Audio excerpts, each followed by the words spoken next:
So how do I start then? Here's the story of how we met. Yeah, no, it's funny. I was just laughing because it was Oh, funny. okay. Okay. All right. Here's the story of how we met.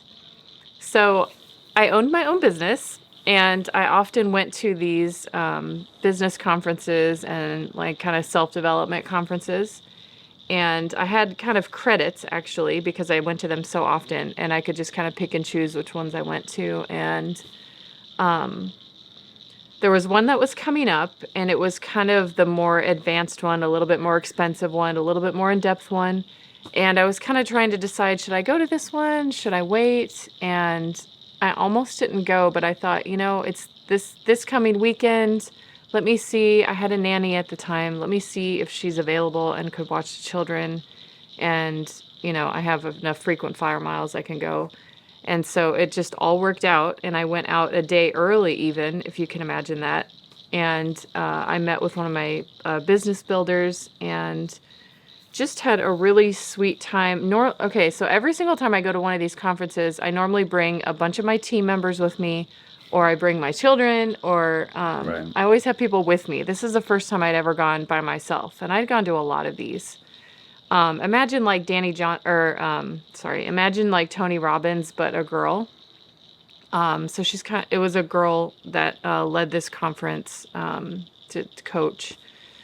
And I had like a whole day, like leading up to the beginning of the conference. The conference, you had to check in Thursday night. It was in San Diego.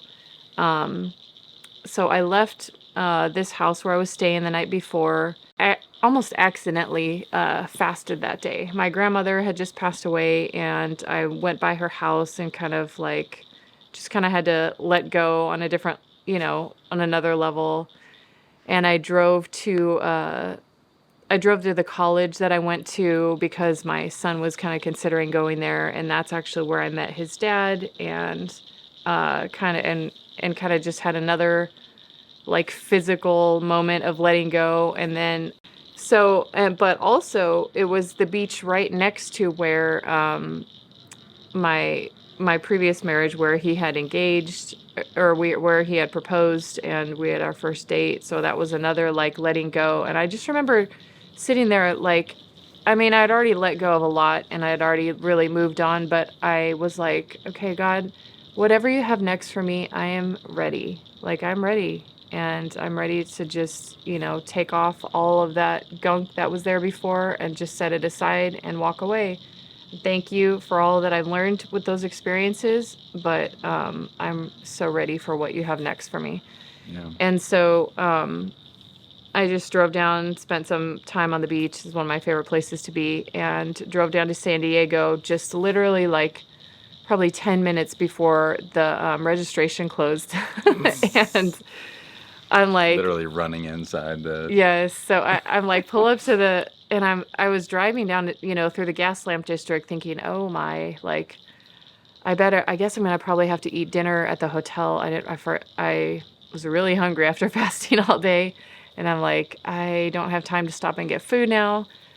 I'm going to have to find somebody to like eat with, or I guess maybe I could just eat at the hotel. So I'm thinking all these thoughts about food on the way there.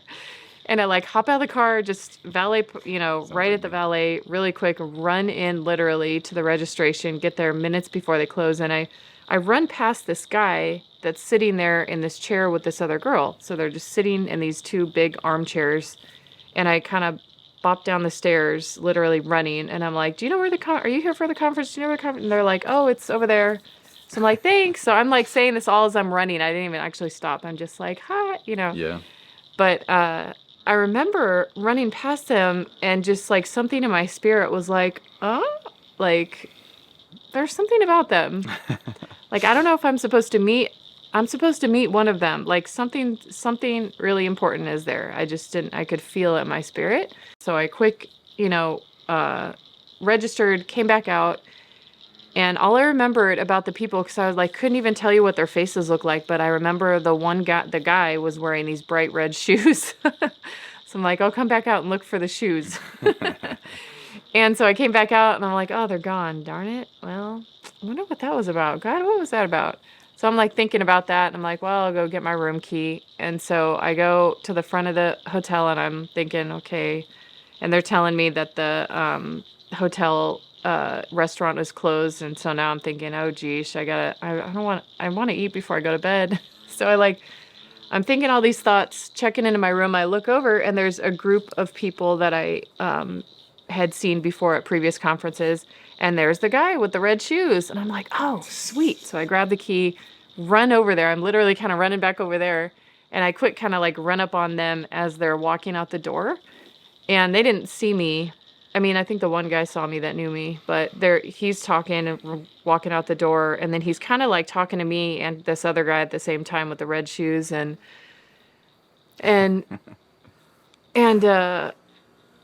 what did I say? I think I said, "Hey, what are you guys doing for dinner?"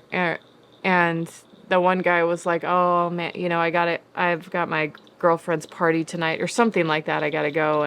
And so then I look over at the guy with the red shoes, and he kind of looks over like, "Oh, hi." And he's like, "Well, I guess I'm just eating by myself because I'm cool like that," since the other guy was like leaving. And I'm like, "Well, I'll eat with you." And he's like, "Okay." So I'm like, "I just gotta, park my car really quick," and that's how it went. Travis has a little bit different version of that Yeah. story. We still live in alternate realities sometimes. Yeah. So a lot of it is really very similar, really just kind of the ending. But this was kind of the second conference that I had been at. She had been to several. And I was the guy with the red shoes, if you couldn't already tell. And I was down in the lobby, and I was just networking, because that's really what you want to do. As I'm sitting in those armchairs in the hallway, and we had already registered. We had registered probably an hour earlier, and we were just chatting with people. And registration's like, what, only 2 hours? So, I mean, it's closed. The doors are closing in 2 minutes, and here comes Shannon running down the stairs. And she's like, "Hey, is this the conference?" And truth be told, I saw her form. I saw like, oh, here's a pretty blonde girl, but that's it. I didn't even really look at you. I just was pretty engrossed in this conversation, and we were like, yeah, it's right around the corner. And she ran away, but I had the same feeling. It was like, okay, that was not just a pretty face. There was something there where I just felt in my spirit like, hey, maybe I should talk to that person, or if it's somebody I need to talk to, hopefully I reconnect. So yeah, very similar feeling there. And then we wrapped up that conversation because I think it was like 9 o'clock at night. I mean, it was getting pretty late, or maybe 8:30. And I only knew maybe a handful of people, like actually knew them, because it was only my second event that I had gone to. And I was starving, hadn't really eaten much all day. Walked out the door, and I was like, "Hey, Alex, I'm getting hungry, man. It's dinner time. You want to go get something?" And he had, Oh, that's how it happened. Yeah. Yeah, I didn't ask to go out. That's yeah, what it yeah, was. and I didn't know it, but it was really just Alex and maybe one other person there, and Shannon had followed me out the door. That's right. Because I kind of followed Alex out the door and this other person, and I was like, "Hey, what are you doing for dinner?" He's like, "Oh, I'm going with my girlfriend. It's her birthday. We're gonna celebrate together." I said, "Oh, that's cool, man. I'll just go to dinner by myself because I'm cool like that." And I'm the single guy for 9 years, so I literally had gone to dinner by myself thousands of times. So it really was not a big deal for me. I kind of learned to enjoy my own company. But of course, I would have preferred to go with somebody instead of just sitting at Applebee's by myself or something. So, unbeknownst to me, Shannon was standing right behind me, and she goes, "Well, I'll go." And I kind of turn around. I'm like, "Oh, okay, that's cool." And I'll never forget, never forget. Her car was parked in the circle with its flashers on. And she had run inside to register, and she's like, "Oh, I just got to park my car." And I'm thinking to myself, like, okay, we're in California, she's this beautiful blonde, free-spirited, no responsibility California girl. Like, I don't even know why she's at this conference. And I pegged her so way off in left field. But she's beautiful, so I'm like, yeah, I don't want to talk to her. And she's like, okay, I just got to park my car and bring myself up to the room. And she kind of, you know, floats away. And I was like, I should probably help her. I'll look like an idiot if I don't. So I was like, you need any help? And she kind of turned around and she goes, you know, it just gives me one of those. And I'm like, all right. So, yeah, I helped her up to her room with her bags. And I think the rest is kind of history. We went to dinner.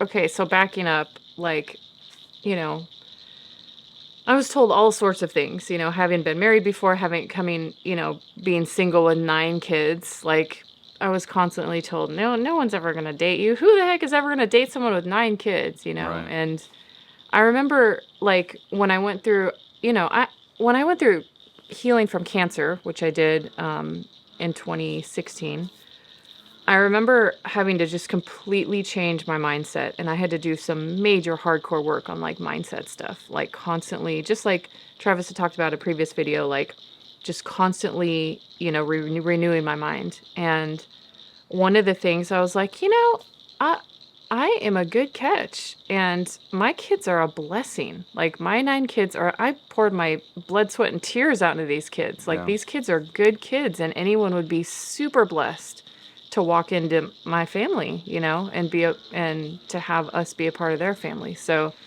I had to like really tell myself that. So when I was dating someone, and Travis wasn't the first guy that I dated, having 9 kids, but I was never like, I didn't hide the fact that I had kids. And so I was really, I didn't come out and say like, oh, hi, I have 9 kids. I wasn't like that. But you said it within the first 30 minutes of conversation, probably. Yeah, I mean, it just naturally came up that, I think I was talking about a kid. Well, I don't think I brought them all up at one time, but I remember you saying that you heard me saying something Well, I think about we a talked about kid. kids, and I said, oh, you have children. It was one of those things where you're like, yeah. Oh, okay, how many? She said, 9. And I'm like, no, you don't. There's just no way. And then you're like, yeah, no, I actually have 9 kids. I'm like, it's late. I gotta go. No. Yeah, so that was, I could not have been more wrong on my initial assessment. That's why, throughout my whole adult life, it's like you can't judge a book by its cover. I get slapped in the face with that. Probably every month I get slapped in the face with that. So I hope you enjoyed the story. It's been quite a ride, and you ain't seen nothing yet. So we'll see you soon. Thanks for watching.